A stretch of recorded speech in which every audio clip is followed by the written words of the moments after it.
Our next guest on the Deseret First Credit Union Hotline is the first defensive back drafted from BYU since 1993. And if you're cornerback specific, 1991. How about that? His name is Chris Wilcox, 7th-round pick, 251st to the Buccaneers.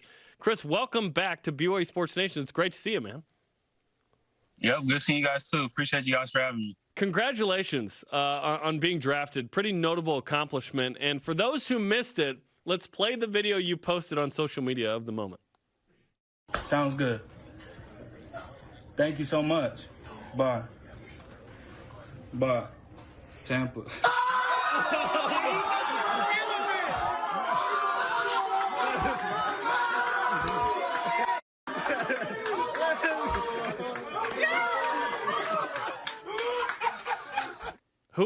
That was great. I love the emotion there. That's exactly what I'm hoping for in that moment, right? Just Who was that to your left?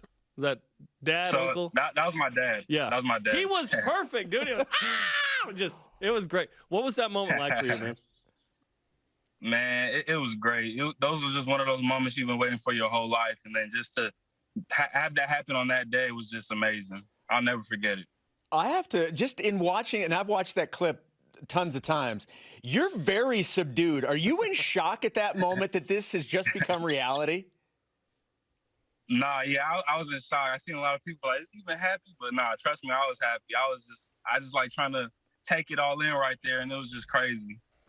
Okay, so when you get that call, obviously, I always think about the logistics of this moment. Did anyone call you during the draft that wasn't from the NFL, like a friend or something? You're like, dude, what are you doing calling me? I'm waiting for someone to call me. How was that experience? And then what was it like to actually see that number pull up? And did it say Florida on it?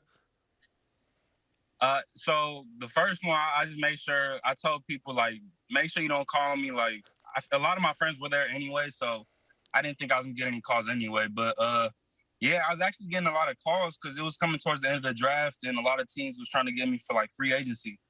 And I had got a couple calls or whatever, and then I seen one, it was just, like, Tampa.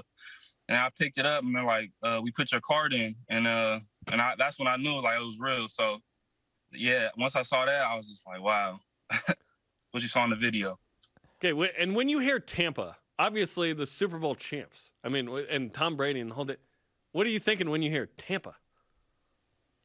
Man, I don't think it gets no better than that. In Florida, all that. My dad's from Florida. That's why he was so happy. So, nice. I mean, we can't get any better than that. So I was really excited. Well, and Tom Brady, as Jerem just mentioned, obviously it's a pretty big deal that you're going to the team that just won the Super Bowl, who has arguably the greatest quarterback of all time as the quarterback. And he liked one of your posts. That had to have been just a surreal moment, right? Oh, yeah, definitely. I seen that, and I was just like, wow, that's crazy. But, I mean, I feel like at this point, you can't really be too, like, starstruck. You're going to be playing against these guys, so you still want to go out there with that competitive mindset. But no, that was really cool seeing Tom like my picture. Did you feel like you would be drafted? And what were the nerves like and the emotions like at the end of the 7th round where you're like, okay, it's about to get interesting. Either you're picked super late or you're an undrafted free agent somewhere. Mm-hmm. Yeah, they were telling me I was supposed to get drafted like just on day 3 somewhere. So I was like, I had the draft on like at 9 a.m. when it started in Cali. So I was just waiting. And yeah, it was when it started getting towards the round 7, ended around 7. I was just like, man, I mean, I could be a free agent, but even if I was a free agent, I was still going to go to work wherever I went. So I just try to keep a positive mindset.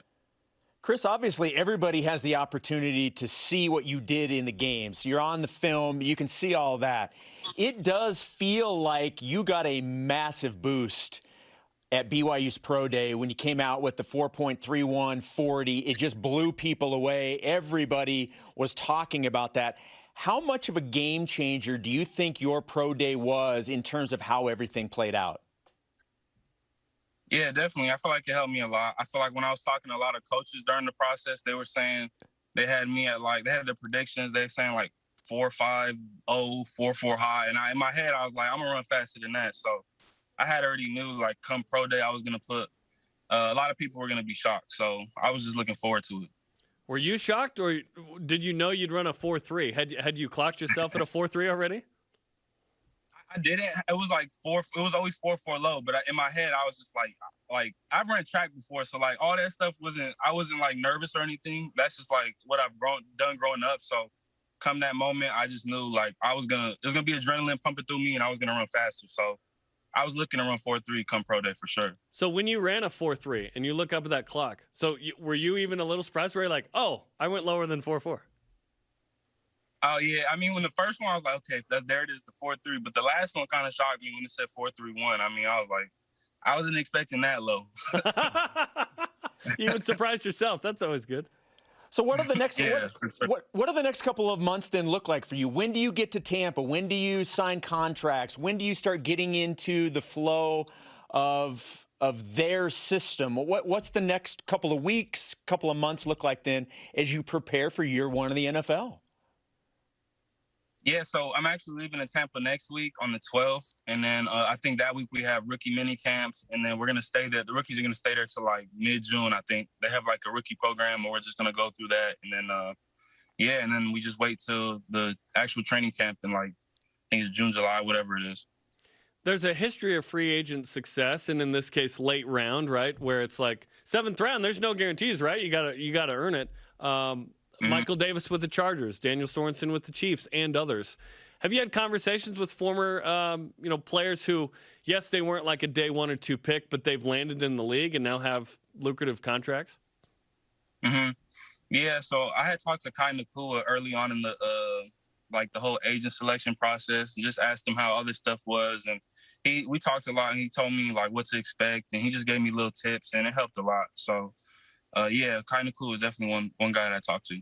And that takes us back to the 2016 season when you're a freshman and he's a senior. And the first time I remember watching you mostly was in the Utah game, and they were going after you a little bit. And it was like, BYU's got a freshman out there. Walk me through your development from that game and that season through the 2020 season where you become a draft pick. What did it take? What was the work you had to do to get from that point to this point?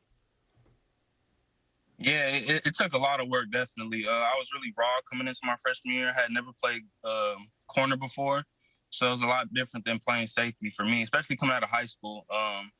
It's just me and G, we had to go to the lab a lot. I had to look over a lot of film.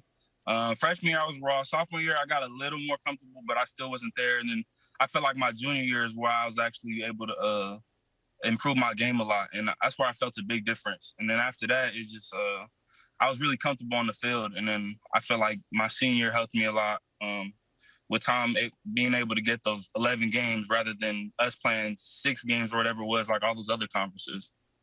So give everybody an idea. It's obviously great to see you moving on to the National Football League, but that obviously means that there's a spot to be filled for BYU this upcoming season at the cornerback position. You know this position well. Give everybody an idea of the guys that are still here in Provo and that fans are going to be able to see at that spot this year.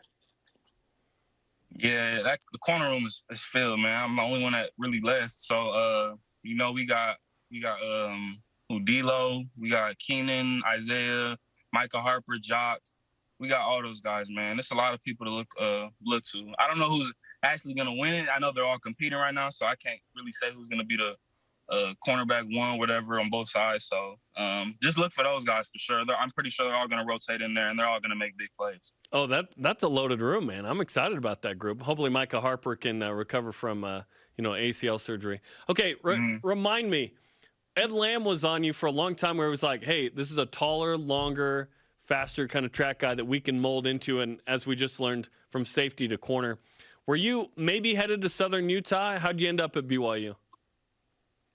Yeah, so with that, I didn't have a lot of offers. I only had UC Davis. I was verbally committed to UC Davis. And then that's when Coach Lamb and Coach G came to the school, and they were at Southern Utah at the time. And then when they had made that transition to BYU, they extended the offer over there. And I didn't really know too much about BYU. I knew they were in NCAA with the long socks, the video game. That's all I knew at the time. But no, I did my research, and I was like, oh yeah, they're playing big caliber teams. It's a great school for education. And once I took my visit there, I just knew it was the place for me. Well, Chris, things worked out. You know, you sat out the bowl game to prepare for pro day, make sure you were good. You were drafted. Hey, it was worth it. And let's be honest, you wouldn't have had to defend that many passes against UCF. That wasn't a tough game. But Chris, congratulations on the success, man. So awesome to see you drafted, and what you mean to BYU in terms of the long streak of a DB not being drafted as well. So have fun and pick off some Tom Brady passes in practice for us.